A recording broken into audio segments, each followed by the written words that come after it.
అందరికీ నమస్కారం. Welcome to my channel. ఏపీకి వర్ష సూచన అయితే ఇచ్చిందండి మన రాష్ట్ర వాతావరణ శాఖ. ఏపీ వైపు దూసుకొస్తున్న తీవ్ర అల్పపీడనం గురించి వాతావరణ శాఖ అయితే తెలియజేసింది.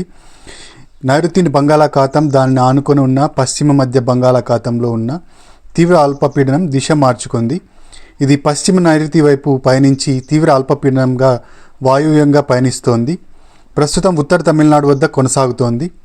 అలాగే వాయువ్యంగా పయనించి నైరుతి బంగాళాఖాతంలో పయనించే క్రమంలో అల్పపీడనంగా బలహీనపడుతుందని వాతావరణ శాఖ అయితే తెలియజేసిందండి. దీనివల్ల రాష్ట్రం మొత్తం చిరుజల్లులు కురుస్తాయండి. కోస్తాలో చలి వాతావరణం నెలకొంది. దీని ప్రభావంతో కోస్తాలో పలు చోట్ల, రాయలసీమలో కొన్ని చోట్ల, నెల్లూరు జిల్లాల్లో అక్కడక్కడ భారీ వర్షాలు కురుస్తాయని వాతావరణ శాఖ తెలిపిందండి. ముఖ్యంగా ఏపీలో నెల్లూరు, ప్రకాశం, తిరుపతి, వైఎస్ఆర్ కడప, కృష్ణా, బాపట్ల, పల్నాడు, చిత్తూరు, నంద్యాల, అనంతపురం, శ్రీ సత్యసాయి జిల్లాల్లో తేలికపాటి నుండి మోస్తరు వర్షాలు కురుస్తాయని ఏపీ వాతావరణ శాఖ అయితే తెలియజేసిందండి.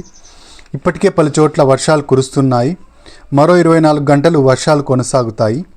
శనివారం తర్వాత తగ్గుముఖం పట్టే అవకాశం ఉందని వాతావరణ శాఖ అయితే తెలియజేసింది. సముద్రానికి ఆనుకొని ఉన్న జిల్లాల్లో రాష్ట్ర వ్యాప్తంగా ఉష్ణోగ్రతలు తగ్గుముఖం పట్టాయి. ఇదండి మనకు వాతావరణ శాఖ తెలియజేసిన అప్డేట్ అండి.